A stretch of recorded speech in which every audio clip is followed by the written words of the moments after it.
Chapitre 35. Vendredi, 21 août. Le lendemain, le magnifique geyser a disparu. Le vent a fraîchi et nous a rapidement éloignés de l'îlot Axel. Les mugissements se sont éteints peu à peu. Le temps, s'il est permis de s'exprimer ainsi, va changer avant peu. L'atmosphère se charge de vapeurs qui emportent avec elles l'électricité formée par l'évaporation des eaux salines. Les nuages s'abaissent sensiblement et prennent une teinte uniformément olivâtre. Les rayons électriques peuvent à peine percer cet opaque rideau baissé sur le théâtre où va se jouer le drame des tempêtes. Je me sens particulièrement impressionné, comme l'est sur terre toute créature à l'approche d'un cataclysme.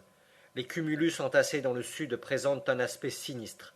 Ils ont cette apparence impitoyable que j'ai souvent remarquée au début des orages. L'air est lourd, la mer est calme. Au loin, les nuages ressemblent à de grosses balles de coton amoncelées dans un pittoresque désordre. Peu à peu, ils se gonflent et perdent en nombre ce qu'ils gagnent en grandeur.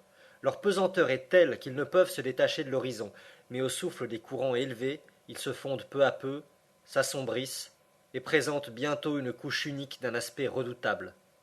Parfois, une pelote de vapeur encore éclairée rebondit sur ce tapis grisâtre et va se perdre bientôt dans la masse opaque. Évidemment, l'atmosphère est saturée de fluide. J'en suis tout imprégné. Mes cheveux se dressent sur ma tête comme aux abords d'une machine électrique. Il me semble que si mes compagnons me touchaient en ce moment, ils recevraient une commotion violente. À 10 heures du matin, les symptômes de l'orage sont plus décisifs. On dirait que le vent mollit pour mieux reprendre haleine.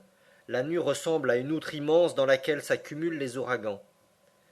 Je ne veux pas croire aux menaces du ciel, et cependant je ne puis m'empêcher de dire « Voilà un mauvais temps qui se prépare ». Le professeur ne répond pas. Il est d'une humeur massacrante, à voir l'océan se prolonger indéfiniment devant ses yeux. Il hausse les épaules à mes paroles. Nous aurons de l'orage, dis-je en étendant la main vers l'horizon. Ces nuages s'abaissent sur la mer comme pour l'écraser. Silence général. Le vent se tait. La nature a l'air d'une morte et ne respire plus.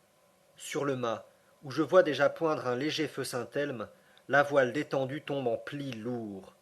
Le radeau est immobile au milieu d'une mer épaisse, sans ondulation. Mais si nous ne marchons plus, à quoi bon conserver cette toile, qui peut nous mettre en perdition au premier choc de la tempête? Amenons-la, dis-je, abattons notre mât, cela sera prudent. Ah non, par le diable, s'écrie mon oncle, 100 fois non. Que le vent nous saisisse, que l'orage nous emporte, mais que j'aperçoive enfin les rochers d'un rivage, quand notre radeau devrait s'y briser en 1000 pièces. Ces paroles ne sont pas achevées que l'horizon du sud change subitement d'aspect. Les vapeurs accumulées se résolvent en eau, et l'air, violemment appelé pour combler les vides produits par la condensation, se fait ouragan. Il vient des extrémités les plus reculées de la caverne. L'obscurité redouble, c'est à peine si je puis prendre quelques notes incomplètes. Le radeau se lève, il bondit, mon oncle est jeté de son haut, je me traîne jusqu'à lui, il s'est fortement cramponné à un bout de câble, et paraît considérer avec plaisir ce spectacle des éléments déchaînés. Hans ne bouge pas. Ses longs cheveux, repoussés par l'ouragan et ramenés sur sa face immobile, lui donnent une étrange physionomie, car chacune de leurs extrémités est hérissée de petites aigrettes lumineuses. Son masque effrayant est celui d'un homme antédiluvien, contemporain des ichthyosaures et des mégathériums. Cependant le mât résiste. La voile se tend comme une bulle, prête à crever. Le radeau file avec un emportement que je ne puis estimer, mais moins vite encore que ces gouttes d'eau déplacées sous lui, dont la rapidité fait des lignes droites et nettes. La voile, dis-je en faisant signe de la baisser. Non, répond mon oncle. Neige, fait Hans en remuant doucement la tête. Cependant la pluie forme une cataracte mugissante devant cet horizon vers lequel nous courons en insensé.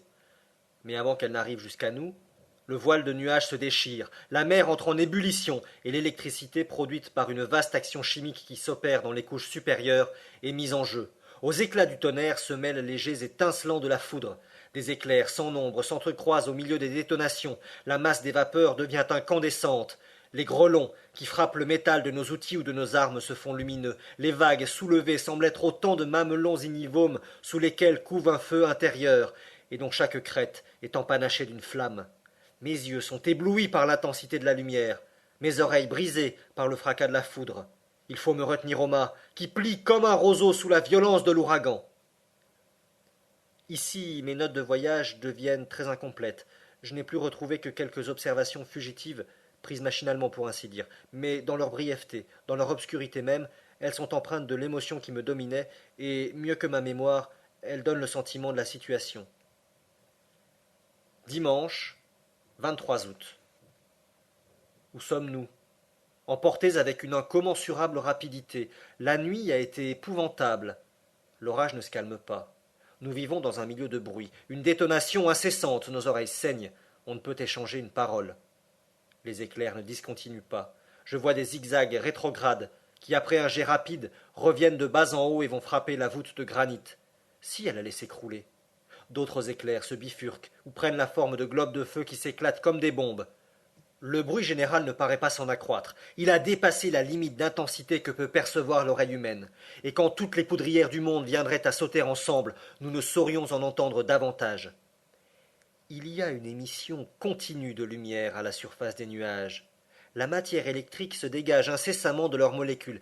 Évidemment, les principes gazeux de l'air sont altérés. Des colonnes d'eau innombrables s'élancent dans l'atmosphère et retombent en écumant.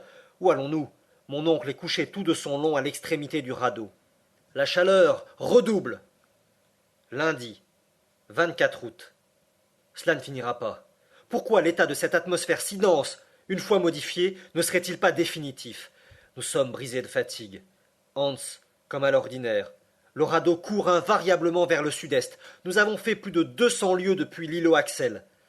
À midi, la violence de l'ouragan redouble. Il faut saisir solidement tous les objets composant la cargaison. Chacun de nous s'attache également. Les flots passent par-dessus notre tête. Impossible de s'adresser une seule parole depuis 3 jours. Nous ouvrons la bouche, nous remuons nos lèvres.